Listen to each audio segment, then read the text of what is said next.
Chers amis, mesdames et messieurs, frères et sœurs en Christ, c'est frère Frank qui vous parle depuis le Centre missionnaire international de Krefeld en Allemagne. Nous appelons ce ministère ministère d'enseignement apostolique et prophétique de la Bible. Nous essayons d'atteindre toute la terre d'une extrémité à une autre et couvrir toutes les nations et mettre en connexion, en contact cette génération avec ce que nous croyons qui est le dernier message avant le retour de Christ. Mettre cette génération en contact, en relation avec Dieu, avec son plan du salut, avec les prophéties du temps de la fin, avec les enseignements véritables apostoliques de la Bible. Retournons dans chaque aspect aux Saintes Écritures. Comme chacun le sait, dans chaque église, dans chaque dénomination, chaque église a ses propres enseignements, la table des matières qui contient ce qu'ils croient. Mais, frères et sœurs, chers amis, le temps est arrivé de s'aligner avec la parole de Dieu. Nous ne pouvons pas continuer dans des différentes dénominations. Nous avons maintenant plus de 300 dénominations chrétiennes, mais seulement un seul Dieu, un seul Seigneur, une seule foi et un seul baptême.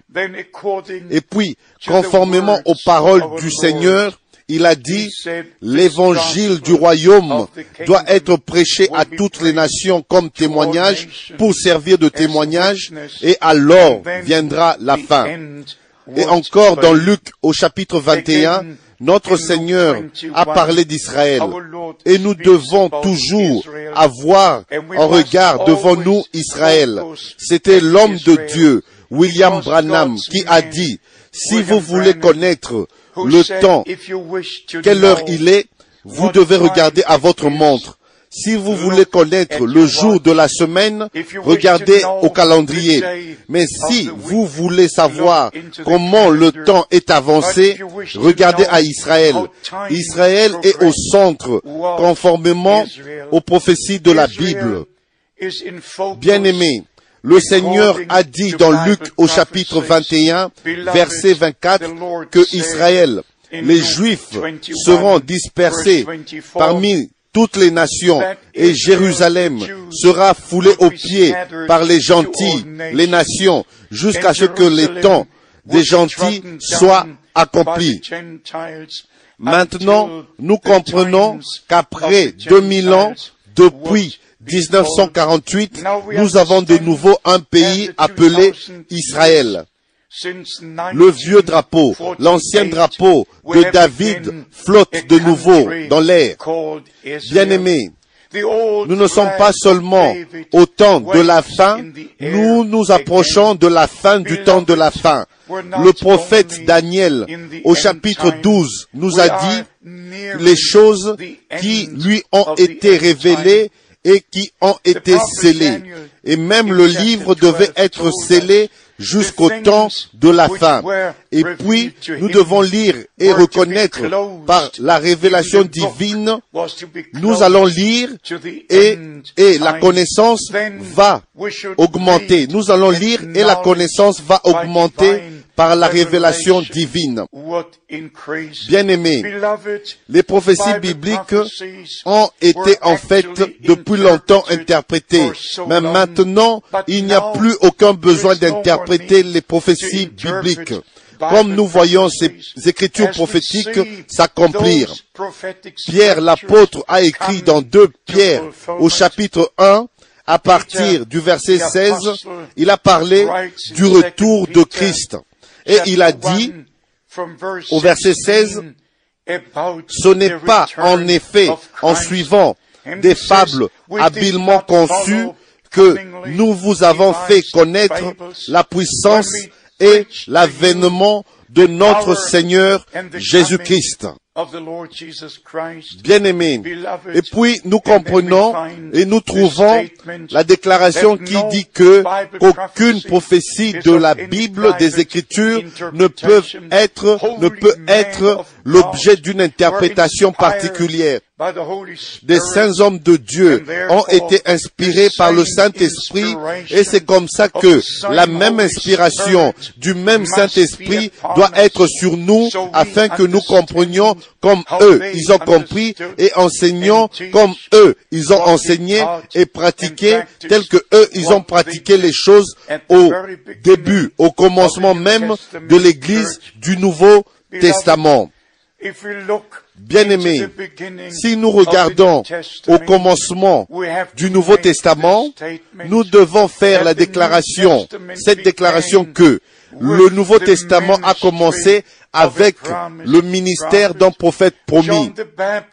Jean-Baptiste n'était pas un homme d'église ou des temples ou des synagogues. Il était un homme de Dieu envoyé par Dieu avec la parole de Dieu pour le peuple de Dieu pour faire le pont entre l'Ancien et le Nouveau Testament.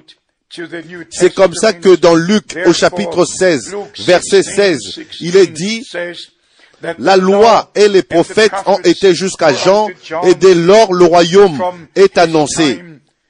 En même temps, bien-aimés, il y a la promesse dans la parole de Dieu, dans Malachie, au chapitre 4, verset 5 et verset 6. Voici, je vous enverrai le prophète Élie avant que le jour grand et terrible de l'Éternel arrive. Dans Jean au chapitre 1, à partir du verset 19, le prophète, en ce temps-là, a dit, on lui a demandé, dans Jean au chapitre 1, au verset 19, le prophète de ce temps-là, il lui a été demandé, es-tu le Christ? Il a répondu, non, je ne le suis pas. Es-tu Élie? Il a dit, non, je ne le suis pas. Es-tu ce prophète promis dans Deutéronome au chapitre 18? Et l'homme de Dieu a dit, je ne suis pas. Et au verset 23, l'homme de Dieu dit, je suis la voix de celui qui crie dans le désert, préparez le chemin du Seigneur. Alors nous comprenons que seulement quand le temps de la grâce, quand le jour du salut viendra à sa fin, alors le jour terrible du Seigneur viendra.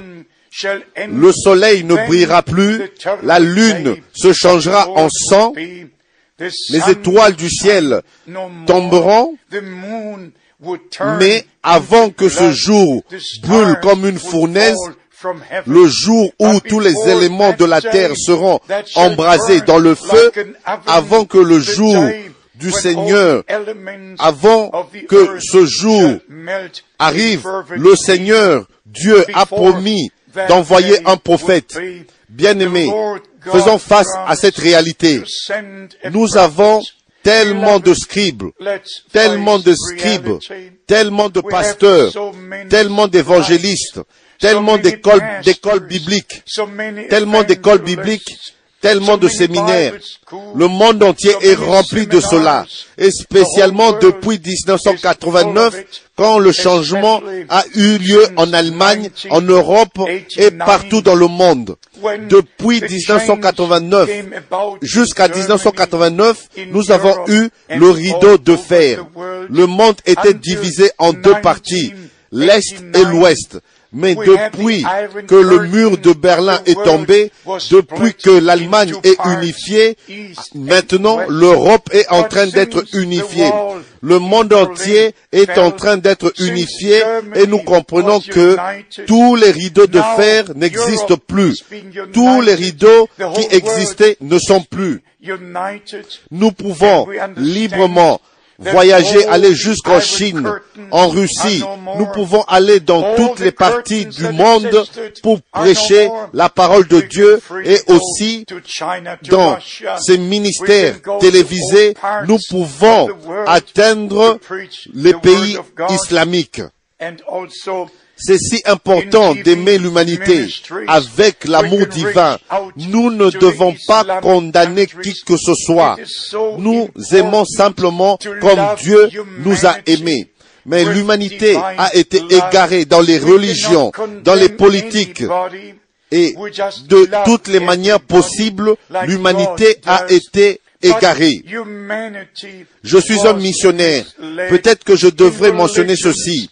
Le Seigneur m'a appelé en 1962 avec une voix audible et il m'a dit, « Mon serviteur, ton temps pour cette ville sera bientôt terminé. Je t'enverrai dans d'autres villes pour prêcher ma parole. » Et quand je regarde à ces dernières 40 années qui sont passées dans le ministère international, ayant moi-même visité personnellement plus de 130 pays, et dans plusieurs de ces pays, j'ai été plusieurs fois. Bien-aimé, je ne suis pas un nouveau venu dans le royaume de Dieu. En fait, c'est en 1949 que j'ai expérimenté l'expérience de la nouvelle naissance et que j'ai été rempli du Saint-Esprit. En 1955, un homme de Dieu venant des États-Unis est venu ici en Europe, en Suisse et en Allemagne. Son nom était William Branham. Et puis, pour la première fois dans ma vie, j'ai vu les jours de la Bible avec mes propres yeux. J'ai vu que Jésus-Christ est le même hier, aujourd'hui et éternellement. J'ai vu la puissance de la résurrection du Tout-Puissant en action.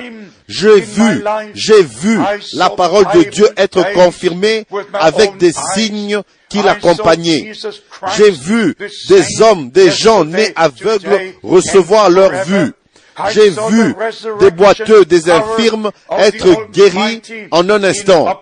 J'ai vu des cas de cancer, des gens qui étaient guéris en une seconde. Bien-aimés, j'ai vu les jours de la Bible avec mes propres yeux. Et plus tard, après 1955, c'était en 1958, à Dallas, au Texas, dans une convention au Texas, aux États-Unis, où tous les grands évangélistes qui après se sont bien fait connaître dans le monde, là, William Branham était encore l'orateur principal. Et j'ai pu savoir en 1958 que cet homme avait reçu une commission spéciale. Il a été appelé au ministère d'une manière surnaturelle. Il lui a été dit de la lumière surnaturelle qui est descendue comme une étoile, et il lui a été dit, comme Jean-Baptiste a été envoyé lors de la première venue de Christ, le message qui t'a été donné sera le précurseur de la seconde venue de Christ. Et puis, après, j'ai pu établir la différence avec tous les autres évangélistes. Je ne veux pas aller dans les détails parce que je ne suis pas en train de critiquer. Je suis simplement en train de dire que le retour de Christ est imminent. Et en connexion avec le message du temps de la fin, il y a l'appel à sortir du corps véritable de Christ, des véritables croyants qui retournent à la parole et s'alignent aux saintes écritures, qui ne marchent pas selon leur propre voie en croyant ce qu'ils veulent bien croire. Mais notre Seigneur a dit, si vous croyez en moi, comme le dit l'Écriture, bien-aimés, cela est vraiment un fardeau sur moi, cela m'afflige. Si nous regardons dans l'histoire de l'Église, plusieurs savent que il y a eu un Martin Luther, il y a eu un John Wesley, il y a eu un John Smith, il y a eu un Menozimos, il y a eu un Zwingli, il y a eu un Calvin, il y a eu un Knox et plusieurs autres, Wycliffe et plusieurs autres, Erasmus d'Amsterdam.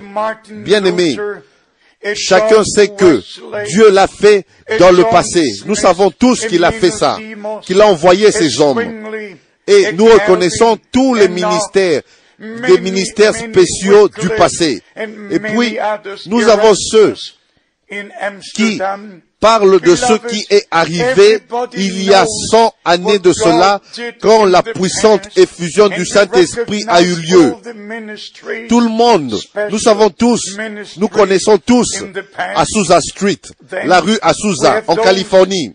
Tous connaissent les noms de ceux qui étaient présents quand Dieu, d'une manière surnaturelle, était en action. Mais on a l'impression que c'est seulement une poignée qui connaissent en fait ce que Dieu a fait après la Deuxième Guerre mondiale, quand le 7 mai 1946, cet homme de Dieu, William Branham, a été divinement appelé et a reçu sa commission d'aller vers les nations avec le message qui devait précéder sa seconde venue. Je veux dire, la seconde venue de Christ. Bien-aimés, nous devons retourner au commencement. Ce n'est pas suffisant de savoir ce qui se passe en Israël, ou peut-être lire Zacharie au chapitre 12, verset 3, que Jérusalem sera une pierre pesante pour toutes les nations.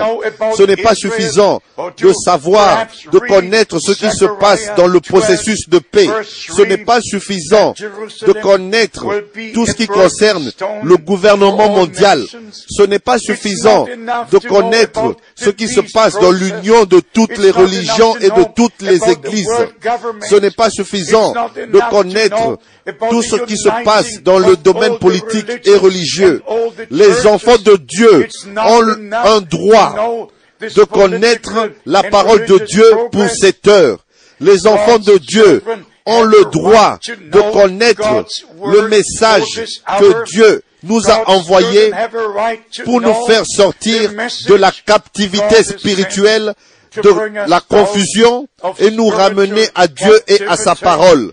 Bien-aimés, je n'ai presque pas dormi pendant ces 50 dernières années. J'ai lu la Bible d'une manière quotidienne. J'ai lu l'histoire de l'Église. En fait, j'ai étudié l'histoire de l'Église et je dois vous dire aujourd'hui que le temps est arrivé où nous devons réaliser que nous ne pouvons pas et nous ne devons pas retourner à ce que Athanase a dit, à ce que Tertullien a dit, à ce que Hieronymus a dit. Nous ne devons pas retourner à ce que Léon le Grand a dit dans l'année 440 et 441. Nous ne devons pas retourner au concile de Nicée en 325. Nous ne devons pas non plus retourner à Éphèse en 431, non plus en Chalcédoine en 381. Je ne suis pas intéressé du tout à ce que tous ces hommes de Dieu ont dit selon ce livre. Ils ont eu leur propre philosophie et non les enseignements de la Bible. Et pouvez-vous imaginer comment ils ont mal compris et mal interprété chaque parole de Dieu, en commençant avec Matthieu au chapitre 28, verset 19, et en continuant avec le livre de Jean au chapitre 20, verset 23. Dans Matthieu au chapitre 28, verset 19, notre Seigneur directement et spécialement a dit que nous devons baptiser tous ceux qui ont cru en son nom, dans le nom au singulier, dans le nom du Père, du Fils et du Saint-Esprit. Avant que je puisse baptiser, je dois connaître le nom de l'alliance du Nouveau Testament. Dieu s'est manifesté lui-même en tant que notre Père dans les cieux. C'est pour cela que nous prions. Notre Père, qui est aux cieux, que ton nom soit sanctifié. Mais personne ne continue à dire, notre Fils, qui est aux cieux, que ton nom soit sanctifié. Personne ne dit non plus, notre Saint-Esprit, qui est aux cieux, que ton nom soit sanctifié. Non, il y a un nom, 3 manifestations différentes, mais un seul nom qui est au-dessus de tout nom. Et tout le salut, toute la puissance de Dieu, toutes les bénédictions sont dans ce nom, afin que vous, bien-aimés amis, frères et sœurs, ministres, que vous compreniez une fois pour toutes que au jour de la Pentecôte, quand l'Église du Nouveau Testament naquit, a été appelée à l'existence et remplie du Saint-Esprit, le premier sermon a été prêché. Et l'apôtre Pierre, sous l'onction du Saint-Esprit, a parlé à la multitude. Repentez-vous et que chacun de vous soit baptisé dans le nom de Jésus-Christ. Il connaissait le nom. C'était le premier sermon au jour où l'Église du Nouveau Testament a été établie. Et le dernier sermon avant que l'Église soit prise dans la gloire doit être de la même manière, doit être comme était le premier sermon. Le dernier baptême doit être le même comme était le premier baptême. Alors l'apôtre Pierre avait compris l'importance du nom dans lequel Dieu s'est révélé en tant que notre Père, Fils et Saint-Esprit. Dieu au-dessus de nous, avec nous et en nous. Oh, béni soit son saint nom. C'était William Branham que Dieu a utilisé d'une manière spéciale. Il devait le dire que l'enseignement de la Trinité n'est même pas dans les Saintes Écritures. Il devait le dire que l'enseignement de Jésus seul n'est pas dans les Saintes Écritures. Bien-aimés, nous devons oublier tous ces termes qui sont venus des philosophies. Nous devons retourner à la parole de Dieu et seulement dire ce que la parole dit et ne pas marcher selon les enseignements qui en fait sont venus à l'existence 300 ou 400 ans après les apôtres. Et c'est comme ça que maintenant, avant le retour de Christ, le véritable évangile de Jésus-Christ, le véritable baptême dans l'eau, dans le nom du Seigneur Jésus-Christ, en les baptisant dans le nom du Père, du Fils et du Saint-Esprit, qui est le Seigneur Jésus-Christ. Et c'est comme ça que, ne me dites pas que l'Écriture a des contradictions. Ne me dites pas que les paroles de Jésus ont plus d'importance que ce que l'apôtre Pierre et l'apôtre Paul ont enseigné et ont pratiqué. Bien-aimés, il n'y a aucune mauvaise compréhension dans la parole de Dieu. La mauvaise compréhension était avec les pères de l'Église des années et des années après le temps des apôtres.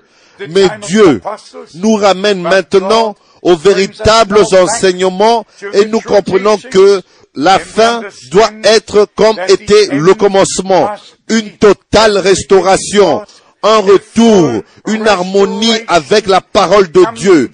Bien-aimés, si vous voulez avoir vos propres chemins, s'il vous plaît, sachez que vous allez porter vous-même les conséquences.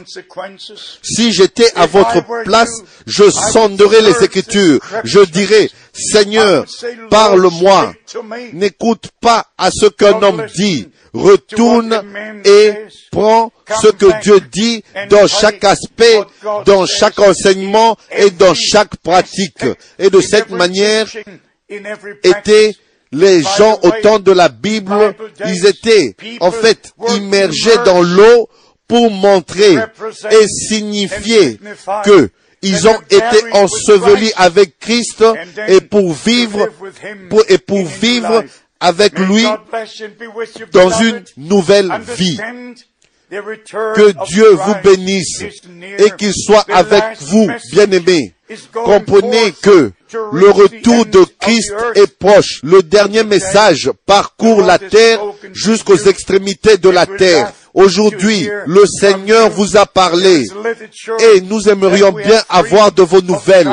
Il y a de la littérature qui sont envoyées gratuitement, seulement si vous la demandez. Que le Dieu Tout-Puissant vous bénisse dans le précieux nom de Jésus-Christ, notre Seigneur. Telle est ma prière. Amen.